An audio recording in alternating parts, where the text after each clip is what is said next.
હવે આપણે જોવાનું છે કે આવા કપરી પરિસ્થિતિમાં કોણ ખેડૂતોનો સહારો બને છે। આ કમોસમી વરસાદે વરસાવ્યો છે કાળો કહેર, ખેડૂતોના પાકની થઈ છે બદનામી। હવે આમાં તો તું જ ધણી અને તું જ અમારો બાપ, હે ઈશ્વર તું નો થાતો કોણ થાય અમારું આમાં। અલગ ખેડૂત મિત્રો તમારી સાથે રહ્યા છે અને આજે તમારે જોવાનું છે કે તમે ખેડૂતની સાથે રહશો કે નથી રહેતા। રામ સીતારામ આપણા મોજીલા ડાયરાને કેમ છો બધા? મજામાં જ હશો। એક ખેડૂત સિવાય બધા મજામાં જ હશે।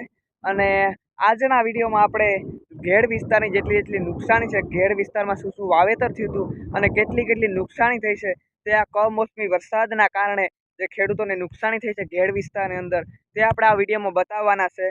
અને એમ કહેવાય ને કે ભાઈ ખેડૂતોના મોંની અંદર આવેલો કોળિયો કોકે પાટું મારીને છીનવી લીધો હોય એવો આ વરસાદ છે। અને જ્યારે કોઈ ન હોય ત્યારે વરસાદ જ ખેડૂતોનો પણ થાય છે અને વરસાદ વિના કંઈ થતું પણ નથી। અને એ ધ્યાનમાં લઈ અને આ કમોસમી વરસાદના કારણે ખેડૂતોને ઘણી બધી નુકસાની આવી છે, તે આજે આપણા ઘેડ વિસ્તારની અંદર ખૂબ જ નુકસાની આવી છે। અને આ વિડીયો છે પોરબંદરના મંડેર ગામનો, તો વિડીયોમાં બન્યા રહેજો અને ચેનલમાં નવા હોય તો લાઈક શેર સબસ્ક્રાઈબ કરવાનું કોઈ ભૂલતા નહીં। ઉગી ગયા છે લોકેશન ઉપર જ્યાં માંડવીના ઠેર ઠેરને આપણે આ ઘેડ વિસ્તારની સૌથી મોટું માંડવીનું ઉત્પાદન છે જે આ વિસ્તારમાં, અને આ વિસ્તાર છે એમાં માંડવીનું આખું પૂરું થઈ ગયું છે। જો આ બાજુમાં આ રોડ છે કળશ અને મંડેર વચ્ચે કનેક્ટ થતો, અને આ જોઈ શકો છો તમે માંડવીના આખા ભળા અને આ પાથરા તમે ખાલી એક વખત જોવો એવા થઈ ગયા છે, બધું ફૂંગાઈ ગયું છે અને ઉગી ગઈ છે માંડવી પણ જોવો। આખી માંડવીનું ખૂબ જ નુકસાન છે ઘેડ વિસ્તારની અંદર પણ જોઈ શકો છો। અને આ માંડવી આવી સ્થિતિ સહાદ દીથિયાની આમને આમ છે, અને આજે જરાક તડકો પડ્યો એવું લાગે છે, પણ હવે આ કેદું હુકાય અને કેદુઆને ખેડૂત મિત્રો બધા કાઢે એટલે આવી સ્થિતિ છે આખી ઘેડ વિસ્તારની। અને તમને હું પાથરાને નજીકથી થઈને બતાવું, માંડવી હજી સુધી પણ લીલી છે, હજી સુધી પણ હુકાણી નથી પાણીના કારણે। અને આખી જો માંડવી બગાડ થયો છે અને ભૂકાનો પણ બગાડ થયો છે, અને આમાં અત્યારે ઢોરનો પણ ખૂબ જ મરો છે।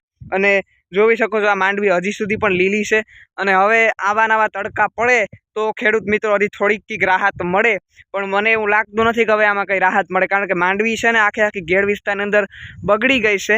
અને આવી આ એક જ ખેતરમાં નથી, ઘણા બધા ખેતરોમાં છે, અને જે માંડવી ઊભી છે એમાં પણ દોડવા હળી ગયા છે અને માંડવી ઉગી ગઈ છે, એવી બધી ઘેડની સ્થિતિ છે। અને આ બાજુમાં પણ આખી જે માંડવી છે 10 થી 12 વીઘાની આખી પલળી ગઈ છે, અને ખેડૂત ધૂળમાં ધાણી ફોડી એવી રીતના બધું થયું છે, જોઈ શકો છો આખી માંડવી બગડી ગઈ છે। અને હવે આમાં જોવો આ ફૂંગ લાગી ગઈ છે, આમાં ખેડૂતો શું કરે હવે જોવો, 6 થી 7 દીથિયાને એકને એક ધારો વરસાદ પડવાને કારણે આખી માંડવીનો નાશ પામ્યો છે।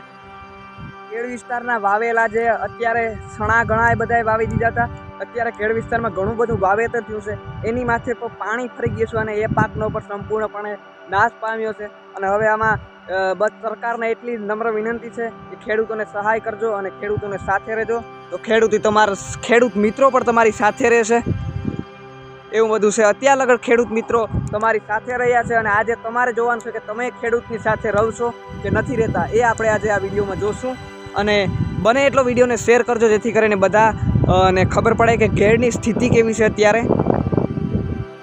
નાનકડા યુટ્યુબના પ્લેટફોર્મથી હું તમને બધાને ખેડૂતોને નુકસાની બતાવવા માંગીશ, અને ખેડૂતોનું હૃદય અત્યારે આ કમોસમી વરસાદના કારણે કેવું બળી રહ્યું છે એ તમે આ વિડીયોમાં જોજો, અને વિડીયો ગમે તો લાઈક શેર સબસ્ક્રાઈબ કરવાનું ભૂલતા નહીં।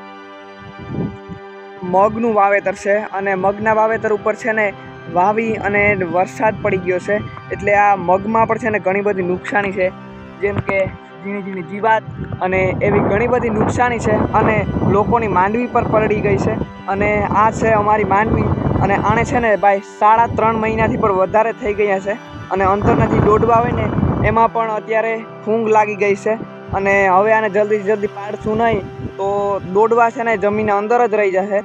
અને હજી છે ને નીકળ્યો ગારો વરે છે, તમે જોઈ શકો છો એટલો બધો ગારો છે, એ જોઈ શકો છો। આ તો આપણા ખેડૂત મિત્રો જ જાણી શકે, બીજા કોઈનું કામ નથી, અને ખેડૂત મિત્રોની જ આ સહનશીલતા એટલી બધી હોય છે, જોઈ શકો છો આખા પાકનું નુકસાન થયું છે, ખેડૂતોના મોંમાંથી આવી અને કોળિયો છીનવી લીધો છે એવું થયું છે। તો ચાલો આજનો વિડીયો આપણે અહીંયા જ રાખીએ, ત્યાં સુધી બધાને બાય બાય, ટાટા, એક વિડીયો હમણાં કેટલા દિવસથી આપણે વિડીયો આવ્યા નથી, પણ આ વિડીયો આપણે બનાવવો પડે એમ હતો, કારણ કે આ વાત છે અમારા ખેડૂતને. એટલા માટે આ વિડીયોને જલ્દીથી જલ્દી લાઇક, શેર અને સબસ્ક્રાઈબ કરવાનું કોઈ ભૂલતા નહીં. Thank you very much.